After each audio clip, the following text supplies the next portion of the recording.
He slams the door, he stomps his feet, sends me to bed with zilch to eat.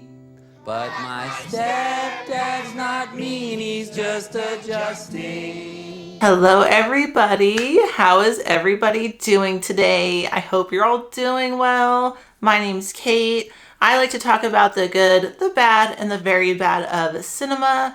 If you're new here, I tend to lean more towards horror films and the very bad of them. That is just my bread and butter. On today's garbage list, we are going to be talking about 1992's Stepfather 3. Stepfather 3, a family tradition, continues. Sleep tight. Daddy needs a family! Don't let the bed bugs bite. At first glance, the Stepfather franchise could be written off as your average slasher schlock. It's about a man who invades the lives of single mothers and their children, pretending to be the ward beaver of their dreams. That is until something slightly diverts from his plan, whatever that may be. He eliminates them, probably moves to a new city with his new identity, and the cycle continues. There are 4 installments to the Stepfather franchise, Stepfathers 1, 2, and 3, and then a 2000s remake. I kind of find the Stepfather franchise to be borderline boring. Don't get me wrong, this movie is garbage, but it's the kind of garbage that I can find something edible in. There is just something a little bit more sinister in this one, even more sinister than Terry O'Quinn's O-face or lack thereof. Seriously, this man does not like coitus at all. To be a family? No. So Terry Quinn did not feel up for revisiting this made-for-TV role. I wonder why.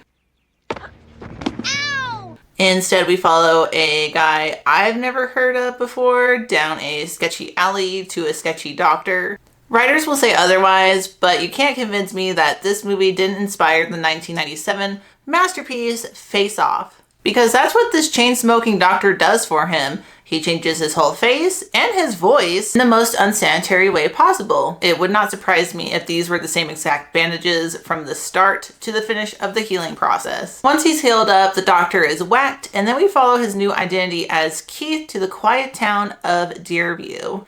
Working in the nursery, volunteering at church, and projecting that dad energy that should be complemented with a pair of New Balances, Keith has settled into the community seamlessly. This new life begins by showing him dressed as a very normal-looking Easter bunny, and after getting an unprovoked tushy squeeze from his weird-ass boss, Keith hops into the lives of his new victims, Christine, and her 90s cool kid son, Andy. For some background, Christine separated from Andy's dad after an argument between them caused Andy to run out of the house, only to be struck by a car, making him require a wheelchair. Doctors have told Christine that Andy should be able to walk, making his condition psychosomatic, which is definitely something that will not come up later. After a brief introduction, smitten by Keith's charm, whatever that is, Christine invites him over for an uncomfortable dinner of lemon salad. As the formula goes, Keith sweeps Christine off her feet after eliminating the competition and quickly moves into her home.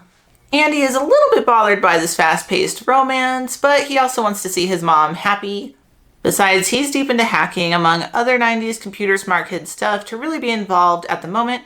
That also won't come up later.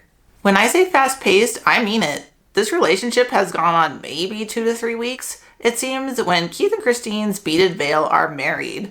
It's interesting that this is the only movie he gets married in. He technically isn't a stepfather in the other ones. The plot leads up to a wedding, but there's no follow-through. So he's not a stepfather. It doesn't take long for cracks to form as Keith becomes increasingly annoyed with Andy's disability.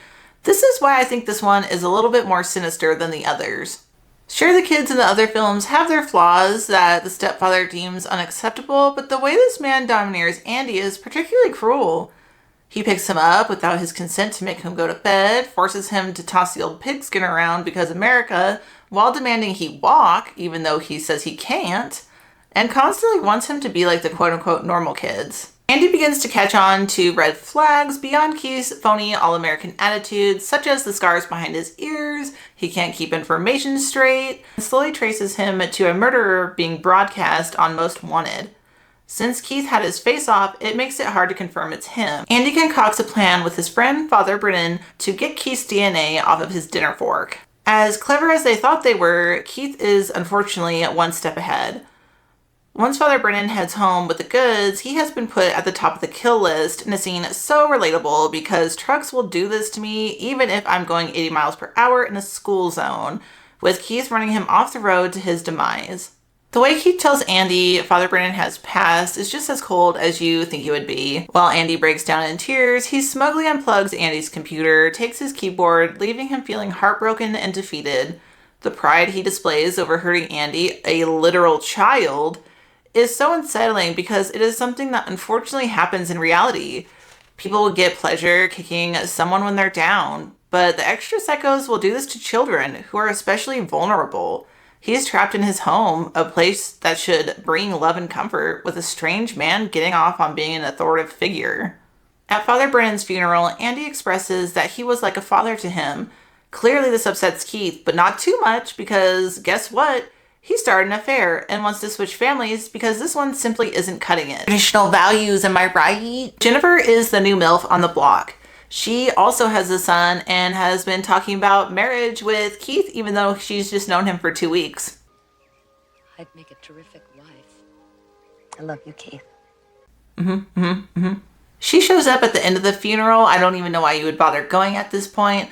But Keith skedaddles when he sees her like the coward he is. At this point, Christine has been piecing things together. So she asks Jennifer if she wants to get together and chat about some stuff. She doesn't want to do it at the funeral, obviously, or in front of their sons. So she wants to meet up later that night, which Keith intercepts by telling Jennifer to meet him at his work alone at night. At the nursery, Jennifer is looking fabulous in this dress that I need to crochet immediately, and promptly gets knocked out. While Keith preps the wood chipper to get rid of Jennifer in a Fargo fashion, Christine has figured out what's going on. She loads Andy in the car and is coming to the nursery to confront Keith. Upon arriving, she is beaten unconscious before getting placed next to Jennifer by the man they both thought they could trust. In a twist no one saw coming, Andy comes to the rescue. He stands up from his wheelchair, muscles not atrophied at all, pushing Keith into the wood chipper to slide to his doom.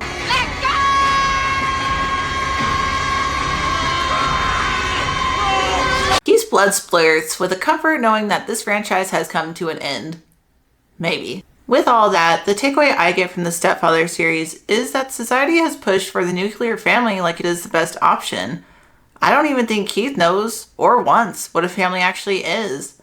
He just knows what the curated version is. He isn't willing to put in the work having a family requires, such as communication or support. Once something goes slightly off of his ideal version, he violently bails. Life is a series of compromises. You can have your expectations, but if they aren't met, you have to be willing to adjust, which the stepfather isn't willing to do. He's just a predator seeking out a vulnerable demographic with the mindset that without him in the picture, there's something wrong with the family. Despite possibly having love bomb blindness, Christine has everything she needs. She's a principal with friends in a tight-knit community. She co-parents seemingly well with her ex-husband. She has a nice home and is able to take care of her son on her own. In my personal experience, growing up with a single mom, there is a never-ending stream of "your kids need a father" rhetoric.